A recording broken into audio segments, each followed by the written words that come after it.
Hey y'all, and welcome back to my channel, Demby's Teaching Tips. And I'm trying some new things, so I hope y'all will just bear with me as I go. Trying to see my pajamas. Stop it. Anyway, I'm gonna have to keep this green screen on. Anyway, I'm trying some new things, and I hope y'all will just bear with me as we go through the channel. And I hope you learn something, teachers, parents also. Anyway, just bear with me.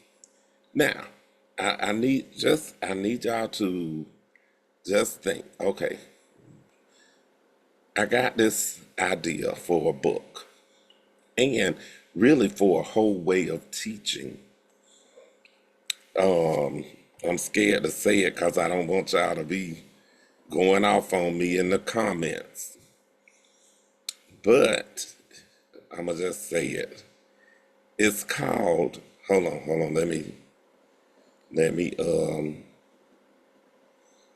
go through.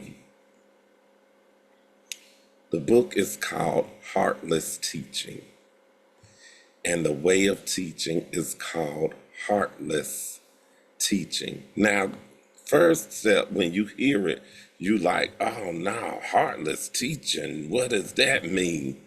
You know, but just hearing it, it sounds kind of hard to hear. But once you understand what I'm saying, when I call it heartless teaching, I mean not giving kids an excuse to misbehave. Because sometimes that's what we do as teachers when we do trauma informed care and we say, oh, this kid had trauma, so, oh no, we shouldn't get angry with them because they're doing the wrong thing. And I just don't think that's the way to help them. Sometimes because they did have trauma, you almost have to expect more to me.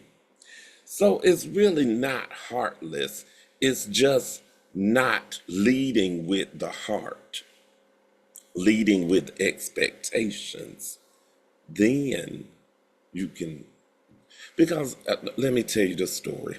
Now, this is one of my students was going through something. I didn't know she was going through. Well, I kind of did because of the way she was behaving. She came into class, I mean, cussing everybody. And this was way back at my school before, but it was like my first year teaching there. And she came in, she was cussing and screaming and doing all kind. And I just say, sit down, sit down. And she wouldn't. Then she'd sit down. Then she'd get back up. Oh, and I mean, me and her went at it. I would go sit down. Don't come in my room screaming. Da da da da. And she calmed down. Then I got started working with the kids, and then she started again, cussing out people, getting mad and carrying on. So I get out of my room right now. So I told her get out. But when I used to seeing kids, I make them go stand in the hallway, in the door, in the window of my door, so I can still see you while you're standing there and still deal with the class. So I said, get out of my room, go stand outside. So she stood outside. I shut the door. I got the class started. And then I came back and talked to her. I said, well, girl, what's wrong? Why are you acting like this? Why are school is a place where you can come and people gonna take care of you. People gonna love you. People gonna like you. Even if they don't like you, teachers have to act like we do. This is gonna be this is a safe place for you. And so we talked, I talked to her and I was telling her, why are you acting like this? Well, Mr. Demby, you don't know what happened to me. And before I knew it, I said, I don't care what happened to you. Nothing you say is going to make me think that it's okay for you to come in here misbehaving. And after that, I said, oh, Lord, I shouldn't have said that. So she said, you don't care about me? No, that ain't what I said. I told you I don't care what happened to you. I do care, but what we're not going to use that as an excuse for your behavior today. And so that is kind of, and so she went on and explained to me what happened, and I told her, I'm sorry that happened to you. My heart goes out to you, but instead of making school an angry place, you could make it a place where you feel safe, where you come in, and if this is the only time you get to have a comfortable, fun environment before you go back home to what you got to go back home to, make it that. But you coming in angry, screaming, and getting mad, that's not going to help it. So no, I expect you to do what's right.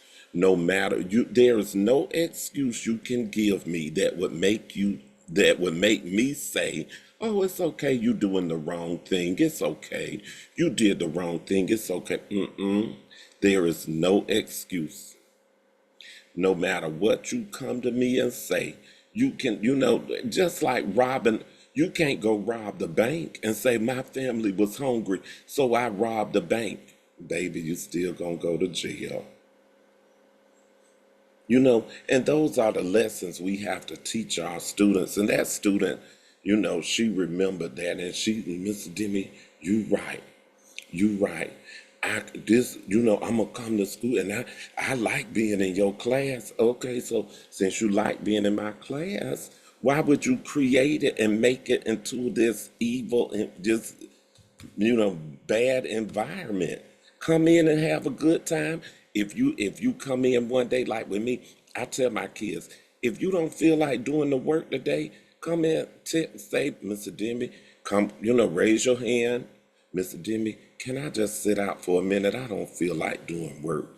Sometimes I don't feel like doing it either. And so sometimes me and the kids, when my kids, sometimes they come in and they know when I be tired, they tired. We just gonna have free choice day. And I let them, honey, go on, do what y'all. If you want to play the keyboard, play the keyboard. If you want to play the drums, play the drums. If you want to do art, if you want to just sit and talk, you can do that. Go ahead. If you want to, sometimes they bring in their Chromebooks. Get on your Chromebook. We gonna have free choice day. Do whatever you feel like doing. Because sometimes kids have those days. Sometimes teachers, parents, adults have those days where we got to get up and go to work, and I'm just not feeling it. And see, adults can call in. Kids can't most of the time. Kids' parents gonna force them to come. So anyway, the so what I'm gonna be talking about in the next few weeks is this Heartless teaching model. And I'm gonna go through the chapters of the book with you guys, and just think it through. I'm not saying be heartless, but don't lead with your heart. Lead with expectations, and the heart will follow.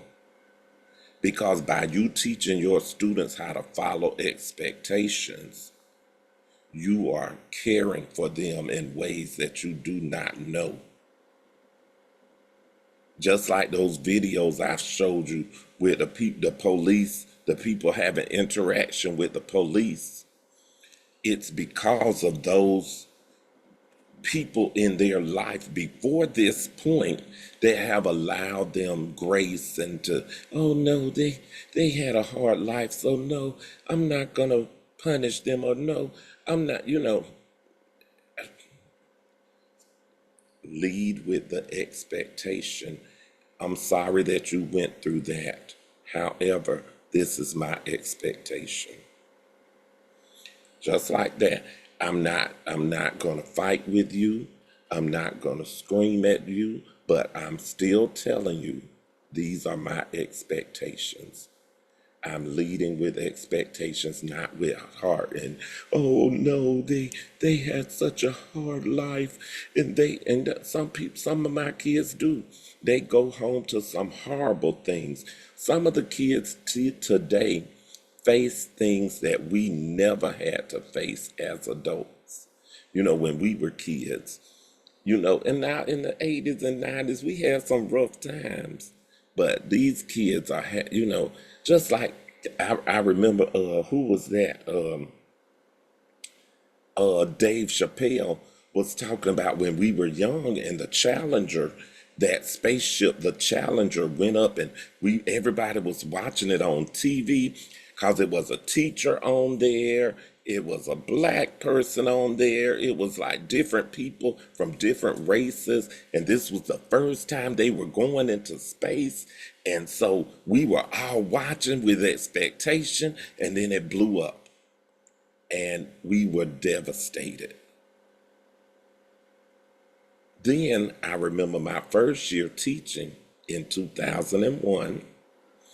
That year I was teaching in Sarasota, and President Bush was in Sarasota reading a story at another school, at Emma E. Booker Elementary School. And we had on the news. Every teacher was watching, and we were all excited and getting ready to watch it. And then at that moment, the airplane flew into the Twin Towers, and all my kids was watching it with us. And the principal came over, turned the TVs off immediately, And right then parents started coming to pick their kids up, bam, bam, bam, bam, bam. And I realized from those two experiences, our kids experience that all the time because news travels. And so that's what Dave Chappelle was saying. Our kids experience that explosion every day. Every day is a school shooting. Every day is an explosion. Every day is something traumatic. And they experience it all the time. That is why you cannot lead with heart. You can't lead with sympathy. Oh, I feel so bad for them, because every day something happens. And if you lead with sympathy, you're not going to be teaching your children expectations. That's why I lead with expectation. No matter what happened to you, you still have to follow these rules. Now, you can come to me and talk to me, Mr. Demby, I don't feel good. I'm having a rough day. I had a student who had something very traumatic happen to her. And some days when I would be teaching a song, she would say, Mr. Demby, I can't. Mr. Demby, can I just go? And I said, go walk to the library or walk to the computer lab or I let her go, because I knew some of those songs, if I'm singing a song about I will remember you, you will remember me, or something like that, and she's remembering that traumatic event, she needs the time. So I give children time and space to be children, but I don't lead with sympathy. I lead with expectation, because I know it's going to help you grow to be the leader that you can be. And so in this, talking about heartless teaching, I'm going to just be giving you some pearls of wisdom, and then I'll keep you abreast of when the book is finished, because I just started writing it. I'm trying to get some other educators to join with me in writing this book. So I've been talking to a few of them, and they were like, some of them was like, no, if you change the name, I'll do it, but I don't want to write a book called Heartless Teaching. You don't have to. But I'm at first I was gonna change the name, but no, I think when you are inspired to do something, I think if you go back on that inspiration, it kind of eats away at you.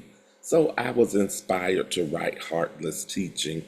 And so I think I'm going to keep it that way. And if you are an educator who want to talk about leading with expectations rather than sympathy, maybe you can join with me and we can have a conversation about it. And please feel free, or parents, if you are a parent who believe what I believe, where even no matter what happens in your life, you still have to follow rules. Let me know and we can work on it.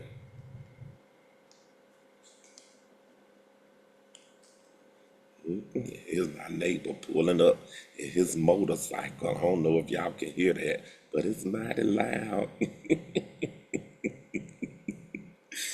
Anyway, thank y'all for listening. I hope y'all hit that like, share, and subscribe.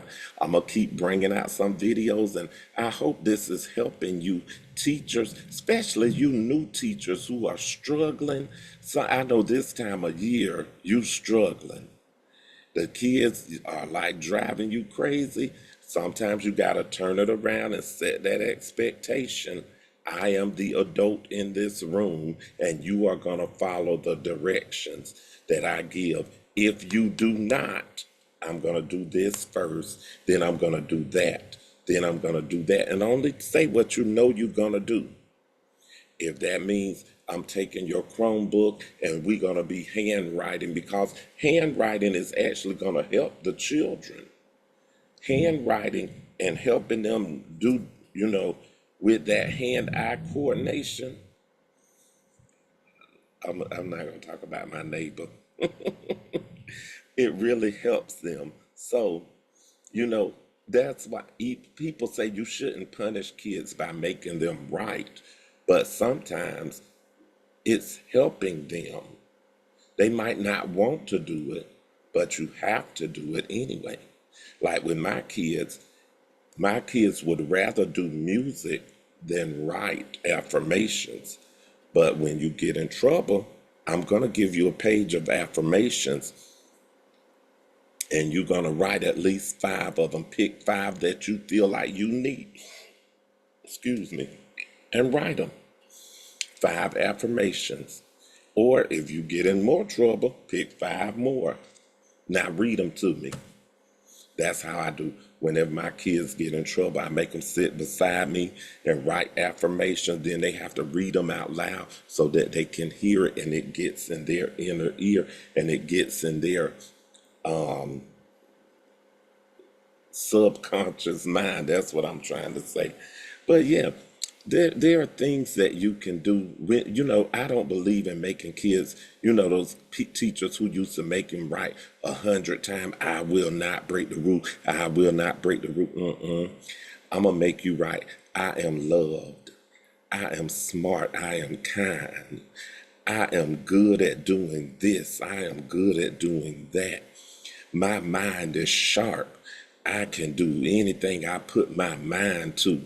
Say it again. And then if you really get in trouble with me, you're going to have to write me an affirmations book. And that's where I fold the pages. And on one side, you write the affirmation. Then you draw me a picture of the affirmation. Flip the page. Right. And then one girl, she said, oh, Mr. Demby, can I keep my book? Yes, you can. Sure you can. But one of my students said, Mr. Demby, this is the strangest kind of punishment I ever had.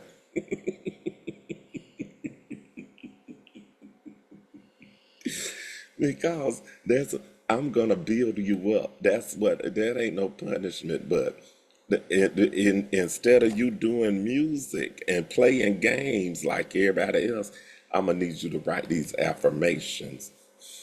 And so that's why I try to make my class that exciting that the kids don't want to miss it. Now, sometimes if my class is boring, like sometimes when we're reading songs and learning songs for the first time, the kid, can I write? Can I write? Yeah, you can write the song that we learning because you still got to learn this song. You get, so, but there are times when I know the kid, we gonna have fun today. We gonna be playing instruments and we gonna be doing other stuff. Or like even when I was in the classroom, instead of doing math, I would, or if it was math time, I would say, push the desk to the side, push the desk to the side. We got a math game. We finna do da da da da. I don't know or I'll bring in the basketball goal. All right, y'all, it's math facts basketball. Come on, do this, do that, and my room would never stay the same. And we would just play different games like that. It was, just fun. I make my classroom fun so that the kids won't want to miss anything. And if they have to miss it to write some affirmations, they're going to be like, "Ugh, I don't want to write." But they know it's only 5 little quick sentences. And see, they think they're getting over on me because I let them pick which ones to write. Pick 5 that you feel you need. So they find the shortest one. I am loved. I love myself. So it works for them too. But they get to come back in. But if I tell you you are gonna have to write, you have to write. Now I'm not gonna make you write no whole 100 sentences because I'm not gonna do that. But you are gonna have to write. And sometimes I make them write an affirmations poster. So you got to draw me a picture. Anyway, I'm getting down into the brass tacks or that stuff that I don't even need to talk about. But anyway, the whole thing is I'm looking for some teachers that will partner with me in talking about heartless teaching. And then partner with me once we develop a model of using heartless teaching. And people hear that word heartless. It even saying it gives me cringe, like, ugh, ugh. But that's why I want to do it, because it's gonna shock you. And you're gonna have to, like, what are they talking about? Heartless teaching. And then once you hear it, just like I wrote a book called Stronger Than God. And most people are like, I'm not reading that, I'm not reading that, I'm not reading no book about stronger than God. But once they read it and they hear the premise behind it, they say, "Oh, well, this is a good book. This is, I should get my church to do this book and da da da da da da da da." Because but sometimes you gotta shock the system. Anyway, I'm looking for some teachers or some parents to partner with me. If you want to, put it in the comments below that you are willing to join with me, and we can contact each other, maybe do a Zoom. Maybe we can record for the channel and you can be on the Zoom with me and talk about some moments in your teaching career where you might have experienced what you think to be heartless teaching, where a student had something traumatic happen, and instead of letting them use that as an excuse for misbehaving, you still kept your high expectations. And I think that's what kids respect. No matter what happens to them, kids are going to push. And their job is to push. And if you keep moving back, they lose respect for you. But when you push back and say, this is you don't have to be mean about it. Now, sometimes Mr. Demby be mean about it, but you don't have to be. You can still have that short stop. No, this is not my expectation. The expectation is this when you walk in this door, and this is what you are going to do. No ifs, ands, or buts about it. Every time, and not just for you, for every student that walks through my door, my expectation is the same. When you walk in, this is what I expect. If you are having trouble, come to me and say, "Mr. Demby, I'm having a little trouble today. Can I sit out? Can I listen to music on my Chromebook or da da da da?" Sure, you can. So, but next time you come, I need you to do da da da da da because you're missing out on this. Anyway, think about it, y'all. I'm a hush. And if you're interested, put in the comments below. And I'll put my email address in the description box. And if you want to contact me, excuse me, y'all, oh, Lord Jesus. If you want to contact me, we can talk about it and work together. All right, y'all, where the spirit of learning is, there is liberty. And if you want to give your children freedom over their life and freedom over what they choose to do and freedom to experience more and try more, give them the spirit of learning. Where the spirit of learning is, there is liberty.